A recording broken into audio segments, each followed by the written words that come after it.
Jay Collins, who has a long experience of advising and working with governments on behalf of the Citigroup. When investors are looking for new investments to place their resources, do they actually think about the impact of disasters? Is this an issue in the risk assessment? Is there an incentive, either positive or negative, from these issues? And would you say that is information available so that these decisions, in that case, if they are relevant, can be taken in an informed way? Please. Thank you. Well, thank you. First of all, I'd like to thank the United Nations and ADB and the Japanese government for hosting and participating in this session. Margarita, I think if we look at the 2011 $380 billion of economic damage, and we put that in the perspective of 2010 and 2009, and in 2010 that number was 124 billion. It was 48 billion in 2009. So it's growing at an extraordinary pace, and the private sector, of course, watches that. One can't help but believe that urbanization is a major contributor to that.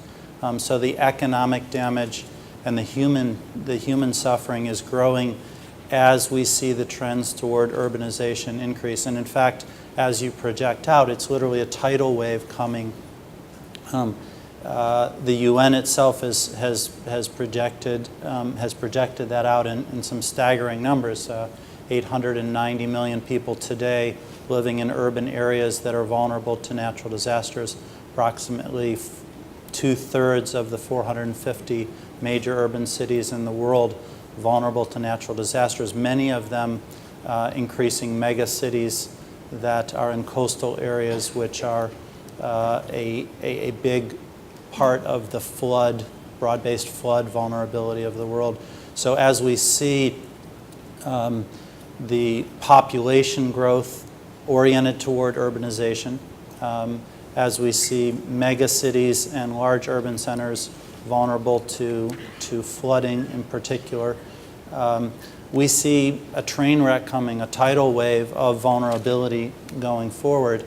And that leads me to my second point, which is really the serial victims, if you will, of natural disasters around the world are overwhelmed with response. They're overwhelmed with rebuilding and just managing the ongoing series of natural disasters that they have, and it's crowding out our ability to prepare for what's coming. And that, in effect, is where we at Citi and I would say the private sector and governments should be most concerned. If, in fact, we do not begin to look at some of what Kodera-san was talking about in terms of the investment in preparedness, we will continue to be behind the curve as we move forward. And let me just give you 4 quick areas where that's of greatest concern, where preparedness can dramatically enhance our ability to respond. One, and you saw in the City for Cities video that we showed you as you were walking in, cities focus on urban areas with urban governments, and preparedness is short and simple. Think about paper and cash as our worst enemy.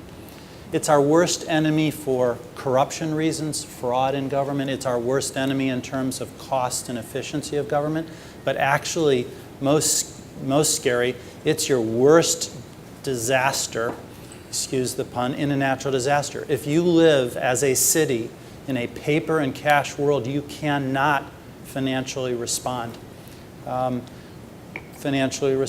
talk about that. So procurement, your ability to pay through one compensation cycle or 2 compensation cycles the first responders, the hospital workers, the firemen, the EMTs, your ability to pay the waste removal entities. Basically, for a government to procure the essentials during a disaster. If you're in a cash and paper world, you can't do that. And in the modern world of electronic banking, you shouldn't be. Procurement cards and electronic banking systems can help you through that. If you look at benefit distribution, again, the days where we're distributing to rural areas helicopters full of cash should be gone. We have prepaid cards. We have the ability with cards to pre-locate, to pre-prepare and think about how benefits will be distributed to natural disaster victims. If you draw a Venn diagram in your mind and you think about the poor and you think about the unbanked and you think about the largest natural disaster victims in a crisis, they overlap. They're concentric circles. And so what we have to think more cleverly about is how we're going to get to those victims in a disaster. The best practice today are cards, what we call prepaid cards. But actually, as we move forward in countries like the Philippines with mobile finance and mobile money, we certainly have the ability through the use of the mobile phone, which the poor have in their hands, with the right thinking and policies of government to get to them through that. We spoke a little bit about infrastructure and the inadequacy of the dollars being spent on maintenance and resilience in the infrastructure space in the urban area. Quite frankly, we see governments every day struggling barely to fund the trillions of dollars of global investment necessary to build infrastructure in the world. The pressure is on net new. How do we get banks, how do we get markets to fund new infrastructure? Quite frankly, we're leaving behind the maintenance dollars necessary to ensure that the resilience of our existing infrastructure, the maintenance, the land use policies are in place to make sure that existing infrastructure can sustain natural disasters. That's inadequate. And as governments with fiscal burdens, with funding problems, and the debt and deficit-laden governments of the world look at funding themselves, not enough focus is being placed on the contingent liability, if you will, of natural disaster funding. What will it cost to rebuild? How can you think about pre-funding, insuring yourself against those costs? Again, we urge governments around the world to think about this ahead of time. There are mechanisms and tools to build funds, as some governments have done. Colombia is a good example of setting funds aside for natural disasters. Others issuing catastrophic bonds to protect themselves and fund a natural disaster that is only triggered when there is a natural disaster that takes place. All kinds of creative mechanisms are out there. Extensions, for example, clauses in financing proposals, either syndicated loans or bonds, that automatically extend and give governments breathing room in the event of a natural disaster. So thinking about your funding, your ability to fund, and not relying completely on the IFI, on the international financial institution community to fund you.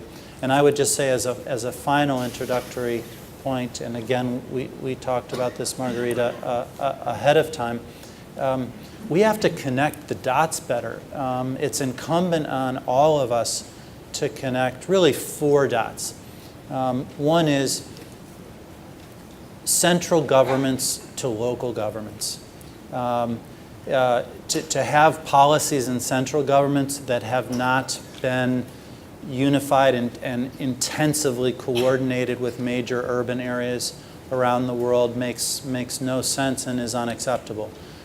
So that local central dialogue on preparation is critical. How does that communication work, and how are the preparedness policies put in place? Second is connecting the policy community, development banks, the IFI community, to that. Is what are the best practices, and can we share around the world better what are the lessons learned, so that, as we talked about, not everyone reinvents the wheel every time. And thirdly, of course, is the intra-government, and you can think about this at the central government level, or you can think about it at City Hall.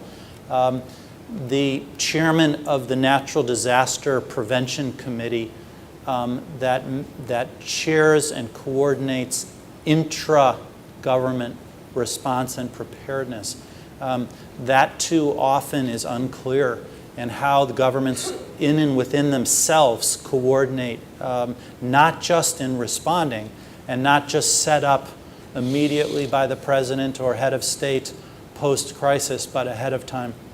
And finally, one of the things that we at Citi are most focused on, and other partners around the world, be it Pfizer, Coca-Cola, you name it, that look at how the private sector can impact. Those private-public sector partnerships should absolutely not be set up post-crisis. We are there to have dialogues with government ahead of time. And if you look at the work that's been done, say with Swiss Re, with USAID, Pfizer with UNICEF, Coca-Cola with the Red Cross, these are relationships where the private sector can bring huge power to bear on supply chains and the ability to respond immediately, to use our back ends to coordinate and reinforce the communication channels and the response channels of governments. And those channels should not be developed once a crisis has happened. They should be developed ahead of time. Thank you.